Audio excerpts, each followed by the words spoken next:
Brynjar, svekkjandi tap hérna 2-1 á móti Þrótt.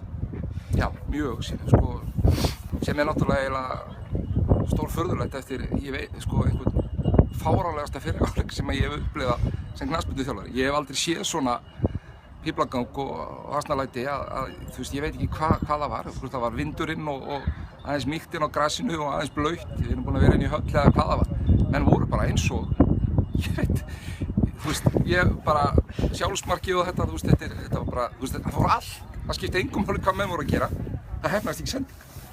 Þetta var líka vægast mjög skrauðleg sjálfsmark. En þú veist, ok, seinni hálfleik, algjörlega okkar. Flottur fótbolti. Hvað ætlum við átt marga krossa? 50. Samt, við erum með fullbúsa leikmönnum. Menn bara æfa ekkert í þetta og það náttúrulega, þú veist, Ég var allavega, þú veist, seinni hálfleikur, menn fá kredit fyrir það. Menn komu út og gjörsamlega snéru þessu alveg omvendt, spiluðu flottan fótbolta. Þeir eru bara mjög sáttur, en 45 mínútur er ekki nóg. Á móti liðið svo Þrótti. Þú veist, þessi strákar bara refsa og þeir gerðu það helviti vel. Og hérna, við refsuðum okkur sjálfi líka. En ég er allavega, við tökum alltaf eitthvað gott út úr þessum leikjum og þessi seinni hálfleikur, það sýnir það að menn geta staðið í lappirnar. Þrátt fyrir að hafa verið teknir og skallaðir í gólfið, þá stigum menn upp og þetta snýst um það. Við fáum alltaf höggið, það er öll lið tapa leikjum, en spurningin er hvað þú ert lengi að drulla þig tilbaka. Hlýtur samt að vera, fyrirgefðu. Já, það er eiginlega það, þú veist. Já, ég var mjög svekktur að ná ekki út úr þessu stíg.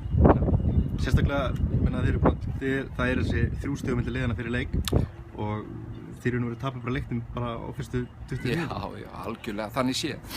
2-0, en ég veit ekki, mér fannst, þetta var eitthvað skrítið, það var bara eins og menn hefur verið sprautaði niður bara, þú veist, undirbúningur var sami, allt eins, en ég veit ekki hvað þetta var ég þarf að krifja það, ég sé að skoða hana leika aftur. Það verður að gera það, hvað tekur núna við hjá Fjarðabyggð? Herðu, nú bara förum við austur og förum að æfa betur saman, við erum, eins og ég segi, við erum ekki alveg tilbúin, þú veist, við erum að finna taktilinn, ekki nógu lengi.